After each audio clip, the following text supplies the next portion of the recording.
మన పురాణాలలోనూ భారతీయ సంస్కృతిలోనూ దానం అనే పదానికి అత్యంత విశిష్టమైన స్థానం ఉంది.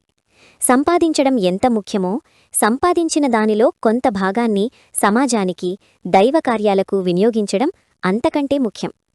దానం చేయడం వల్ల పుచ్చుకునేవారికి ఆర్థిక సహాయం లభిస్తే, ఇచ్చేవారికి మానసిక ప్రశాంతతతో పాటు ఆధ్యాత్మిక ఉన్నతి కూడా కలుగుతుంది.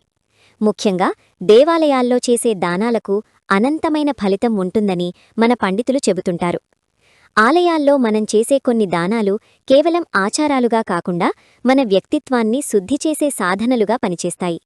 అలాంటి 5 ముఖ్యమైన దానాల అంతరార్థం మరియు వాటి వల్ల కలిగే ఫలితాలను ఇప్పుడు వివరంగా తెలుసుకుందాం. భారతీయ సంప్రదాయంలో ఆవును కేవలం ఒక జంతువుగా చూడరు, ఆమెను గోమాతగా పూజిస్తారు. ఆవు సమృద్ధికి, శాంతికి మరియు ఆధ్యాత్మికతకు ప్రతీక.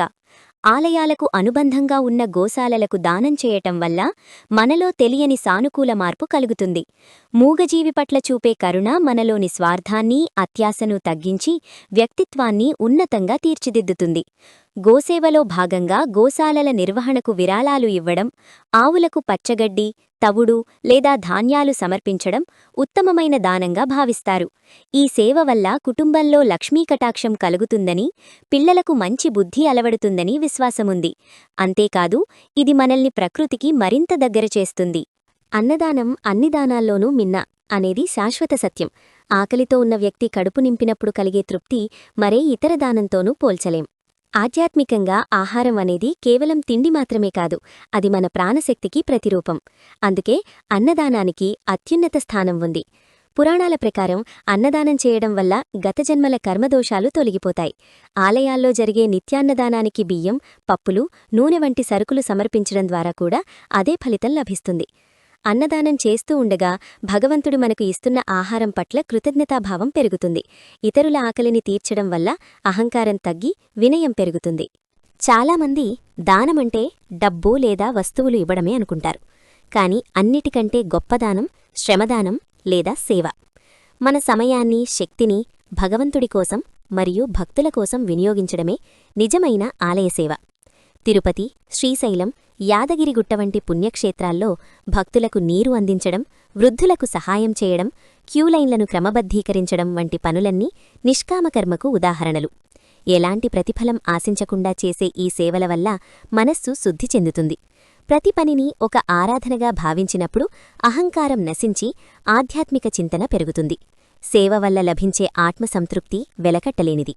దీపమంటేనే అజ్ఞానాన్ని తొలగించే జ్ఞానజ్యోతి. ఆలయాల్లో దీపారాధన కోసం నెయ్యి లేదా నూనె దానం చేయడం వెనుక గొప్ప తత్వముంది. ఇతర వస్తువులు అలాగే ఉండిపోతాయి, కాని నూనె లేదా నెయ్యి దీపంలో కరిగిపోయి వెలుగునిస్తుంది.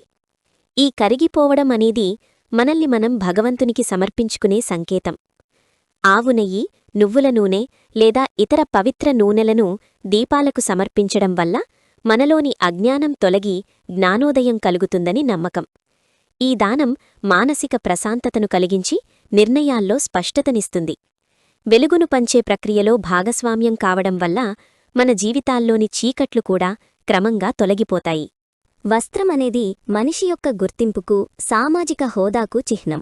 వస్త్రదానం చేయడమంటే మన బాహ్య రూపంపై ఉన్న మమకారాన్ని వదిలిపెట్టడం. ఈ శరీరం మరియు మనం వేసుకునే దుస్తులు తాత్కాలికమని, ఆధ్యాత్మికతే శాశ్వతమని ఈ దానం గుర్తుచేస్తుంది.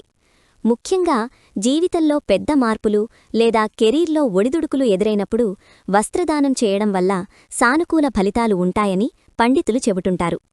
ఆలయాల్లోని అర్చకులకు, అక్కడ పనిచేసే కార్మికులకు లేదా యాత్రికులకు గౌరవపూర్వకంగా కొత్త బట్టలు సమర్పించడం వల్ల కుటుంబానికి శుభం కలుగుతుంది.